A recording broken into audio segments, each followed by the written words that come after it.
Students, welcome to the English class, Standard 9th. Today we are going to discuss our unit number 6. Title of the unit is My Childhood, written by APJ Abdul Kalam. तो ये पूरा उनके बचपन के ऊपर विवरण किया गया एक चैप्टर है, जिसके अंदर से जो एक न्यूज़पेपर डिस्ट्रीब्यूटर से शुरू करके अपने जीवन की यात्रा राष्ट्रपति तक और आगे जाकर वो मिसाइल मैन के नाम से भी पूरे विश्व के अंदर प्रसिद्ध हुए. वो बहुत ही अच्छे इंसान, अच्छे लेखक, अच्छे वक्ता और संवेदनशील राष्ट्रपति थे. तो ये बहुमुखी प्रतिभाशाली देशभक्त श्री कलाम के बारे में हम जानने का प्रयास यहाँ पर करेंगे. सबसे पहले अबाउट द ऑथर, तो इनकी जो लाइफ स्टोरी है राइटर की, इनके बारे में जान लेते हैं. Doctor APJ Abdul Kalam was the 11th president of India. He was born on October 15, 1931 in Rameswaram, Tamil Nadu. He studied physics and aerospace engineering and became a scientist. He served the Defense Research and Development Organization and the Indian Space Research Organization for nearly 4 decades. He is known as the Missile Man of India. तकरीबन 40 साल तक उन्होंने भारत माता की अपने जो missile के क्षेत्र का नॉलेज था उनके अंदर सेवा की और आगे जाकर वो राष्ट्रपति बने. तो वो फिजिक्स के अंदर उनको बहुत रुचि थी.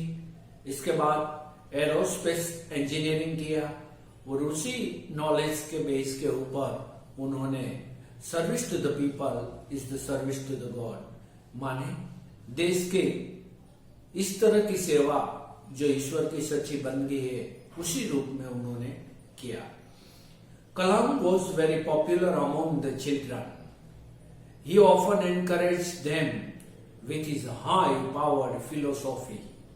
Besides, he was an excellent writer also.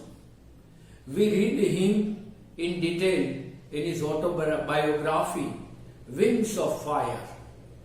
तो उनके बारे में वो अच्छे लेखक हैं.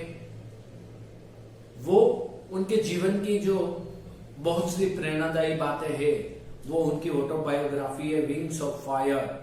तो उनके अंदर से हम ये सभी डिटेल पा सकते हैं. Obviously, he was a true nationalist. He died on July 27th, 2015 due to cardiac attack. तो हृदय की बीमारी से उनका 27 जुलाई 2015 को उनका देहांत हुआ. माने वो जहां तक जिए तहां तक उन्होंने सच्चे दिल से जीने का प्रयास किया और जो बात वो रिलेट होती थी वही दूसरों को बताते थे. और इसीलिए उनकी इंस्पिरेशनल बातें सभी खास करके युवा और स्टूडेंट्स बहुत ही रस से वो सुनते थे. तो यहाँ पर this is about the writer author. Now the main theme of the story, इनके बारे में हम बात करने जा रहे हैं.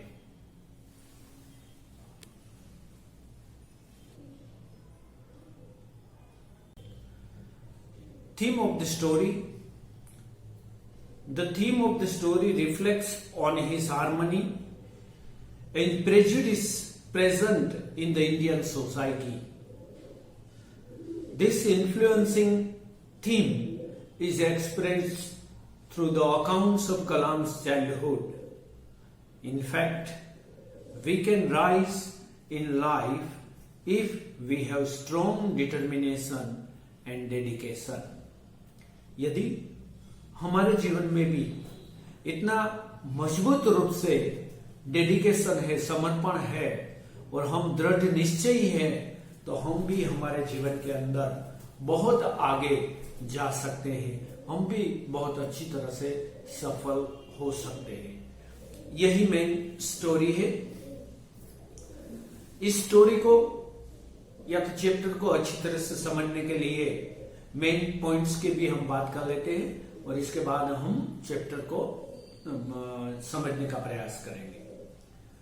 First point, Kalam was born in 1931 in Rameswaram, Tamil Nadu. Second, Jainulabdeen was his father and Asiyamma his mother. The whole family lived in an ancestral house. Third, he collected newspaper bundles from the moving train and earned 1 anna per day. ये उनकी जिंदगी की पहली आमदनी थी, रोजी उन्होंने कमाई थी। Fourth, he learned faith in goodness and deep kindness from his mother. Fifth, Ramanand Shastri, Arvind and Shiv Prakashan, all three friends belonged to the Orthodox Brahmin families. Sixth, Kalam's family participated in the annual Sri Sita Ram Kalyan ceremony. Seventh, Kalam's mother and grandmother narrated stories of the Ramayana in the prophet's life.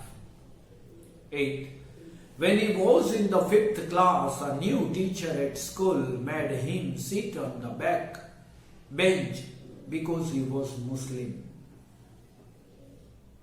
Ninth, the science teacher Shiv Subramanyam Iyer motivated him to grieve about the barriers. 10th, after World War II, he went to Ramanathapuram for further studies.